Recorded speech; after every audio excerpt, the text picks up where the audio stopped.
receber a notícia, Jesus disse: essa doença não é para a morte, mas para a glória de Deus, a fim que o Filho de Deus por ela seja glorificado. Verso de número 5. Ora, Jesus amava Marta, Maria e também a Lázaro. E eu digo amém, amém. E podem sentar, queridos, em nome de Jesus. Oh, glória a Deus! Aleluia! Na noite deste dia, estamos cultuando ao Senhor com veemência, com alegria, e é datado, denominado culto do amigo. E quando a gente olha para esse título, me vem ao coração falar acerca de um amigo que é fiel, que é verdadeiro, chamado Jesus de Nazaré. Quando nós olhamos para o capítulo de número 11, o segundo João escreve, nós vamos nos deparar com uma família que era amiga de Jesus. Esta família era composta por 3 pessoas: Marta, Maria e Lázaro. Quantas pessoas? 3 pessoas. Marta, ela gostava muito dos afazeres, de ajeitar a casa, de limpar. Ela se preocupava muito com isso. Já Maria, ao contrário de Marta, Maria sempre dava a sua atenção para Cristo, quando Cristo estava ministrando, palestrando a sua palavra. Já Lázaro era amigo de Jesus. Então, quando nós olhamos para dentro desta casa, nós vamos nos deparar com 3 ministérios: ministério da servidão, ministério da adoração e ministério da intimidade.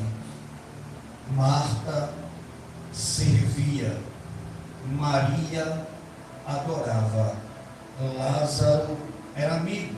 Então, dentro dessa casa tinha esses 3 ministérios.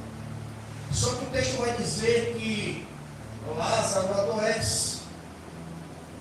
Algo inesperado acontece dentro da casa.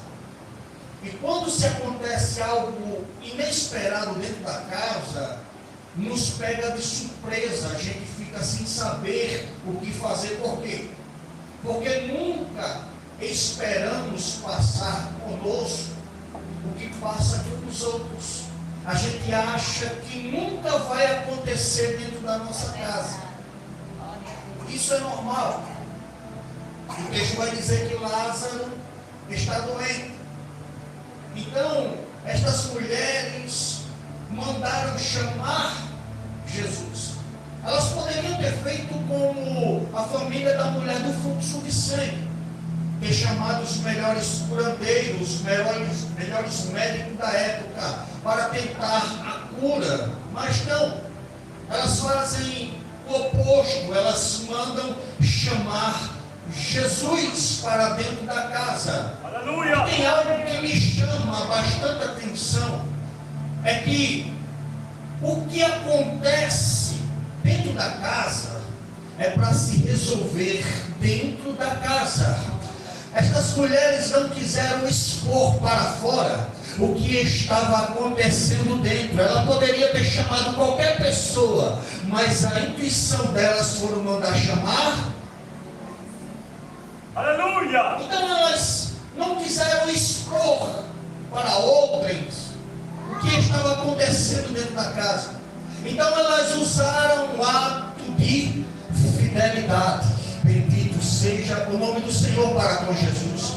E quando nós prestamos fidelidade ao Senhor, Ele honra a nossa fidelidade. Eu não estou dizendo que Jesus só é fiel com quem é fiel com Ele. Não, o irmão leu aqui, oh glória, que a fidelidade do Senhor é eterna, é duradoura, não tem fim, bendito seja o nome do Senhor. Ele vela com a sua palavra. Se Ele falou que vai fazer, Ele vai fazer, independentemente daquilo que a gente fez, daquilo que a gente está fazendo, ou que a gente vai fazer. Mas se Ele falou, Ele vai cumprir, porque Ele vela com a sua. Mas quando nós prestamos fidelidade ao Senhor, Ele honra a nossa fidelidade. O salmista, lá no Salmo 46, ele estava passando um momento terrível, um momento de oscilação espiritual, momentos de guerra, não só física, mas internas, que é as piores guerras que existem. Mas todavia o salmista prestou fidelidade ao Senhor com seus lábios, e no versículo de número 1 ele vai dizer: Deus, refúgio e fortaleza, socorro bem presente no momento da minha angústia. Independentemente daquilo que ele estava passando, ele disse: não importa o que eu passei, o que eu estou passando ou o que eu vou passar, todavia uma coisa eu tenho certeza: Deus é meu refúgio, a minha fortaleza e o meu socorro bem presente no momento dessa minha aflição. Aleluia! E ele vai prestando fidelidade ao longo dos versículos.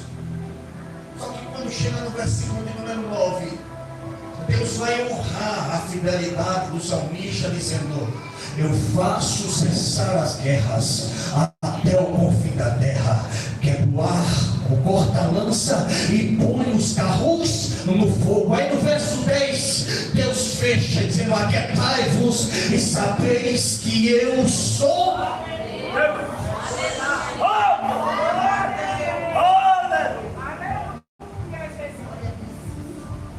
Olha que magnífico. Deus, ele vai dizer: eu faço cessar as guerras até os confins da terra. Ou seja, não tem limite aonde ele não possa chegar e possa cessar as guerras. O que é guerra? Tudo aquilo que te faz chorar, tudo aquilo que tira o teu sono. Guerra, ela não pode ser só literal, de nação contra nação. Guerra, ela pode ser vivenciada dentro da sua casa, entre pai, filho, esposo, esposa. Conflito onde o inferno está se levantando, colocando a sua família um contra os outros. Mas Deus está dizendo: eu vou fazer cessar estas guerras, vou quebrar o arco, a lança, e vou colocar os carros no fogo. Aleluia! E Deus, ele vai justamente no foco, ele vai justamente na fonte. Ele vai dizer: eu quebro o arco, eu quebro o arco. E por que Deus quebra o arco? Porque a flecha, para ser lançada em sua direção, é necessário arco. E sem arco não tem flecha que chegue até você. E por isso que Jesus está dizendo: eu quebro o arco, eu vou na fonte.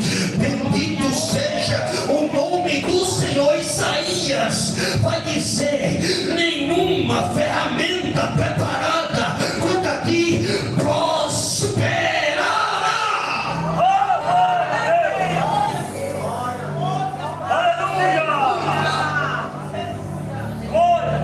Glória a Jesus. Fidelidade.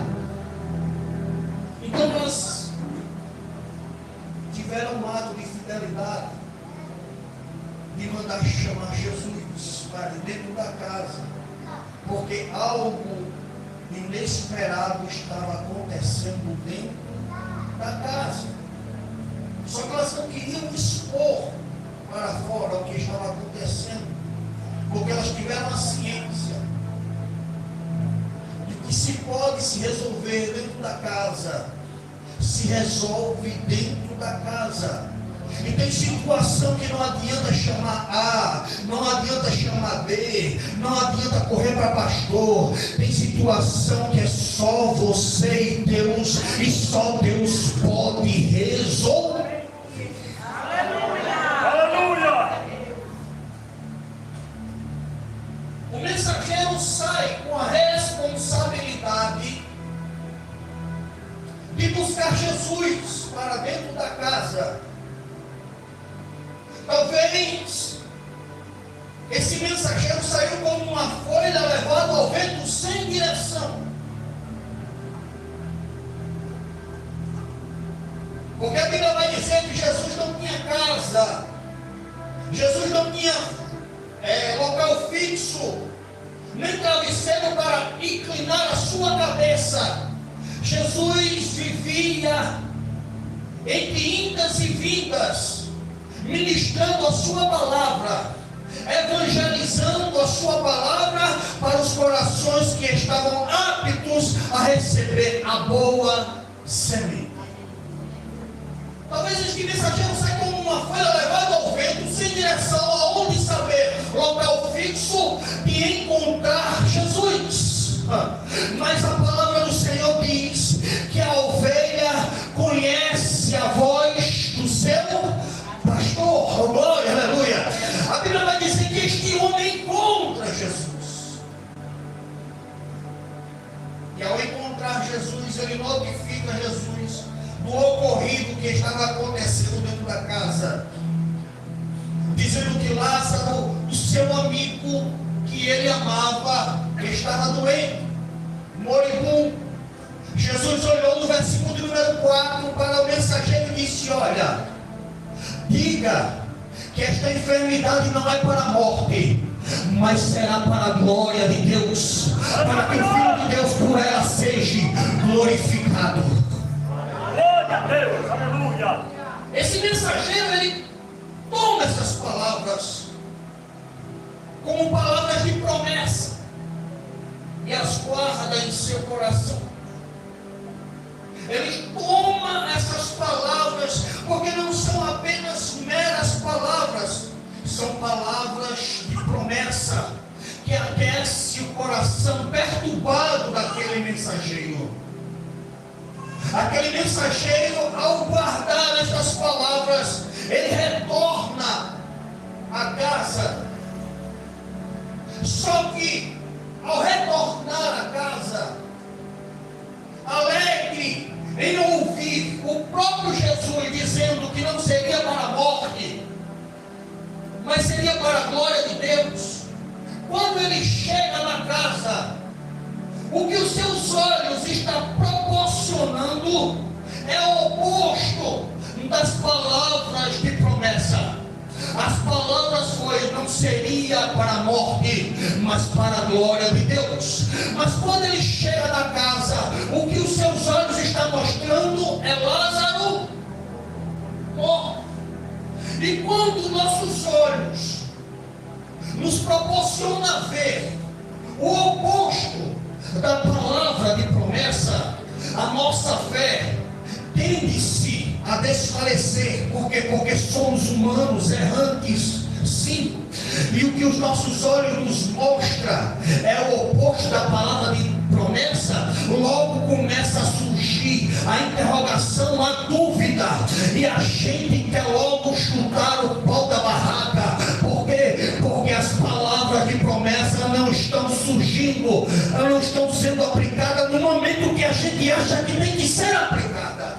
Aleluia! Só que quando eu cheguei aqui, eu ouvi as irmãs que estavam aqui, a pastora, dizendo que nós não andamos pela vista, nós vivemos pela fé. E o que é fé? É o firme fundamento das coisas que mas a prova daquilo que não se existe. Ou seja, eu não estou vendo, mas eu estou crendo. Glória, aleluia. Eu não estou vendo o que aconteceu, mas eu estou acreditando que vai acontecer. Deixa eu ser bem claro, bem singelo, para que você venha entender que a morte não tem privilégio sobre a sua casa, porque na sua casa é vida em vida, em abundância. Levanta a mão que eu vou profetizar. Olharam para a casa da minha mãe e disseram que era casa de maldição. Sabe por quê? Porque olhavam para mim e me viam dentro de uma boca traficando, me viam dentro de uma prisão e disseram: não tem mais jeito para ele, é cadeia ou cemitério. Era que os olhos estavam mostrando para as pessoas que estavam lançando palavras de maldição, mas minha mãe disse: ei, o que os teus olhos estão te mostrando não é real. O que é real é o que meu Deus me disse ao meu coração quando ele estava no meu ventre, e ele me disse que eu e minha casa serviríamos ao Senhor. Deixa eu te dizer uma coisa: o inferno perdeu, porque Deus me resgatou do lamaçal do pecado para pegar as boas novas. E Deus está dizendo: eu estou indo com salvação na tua casa. E se disseram que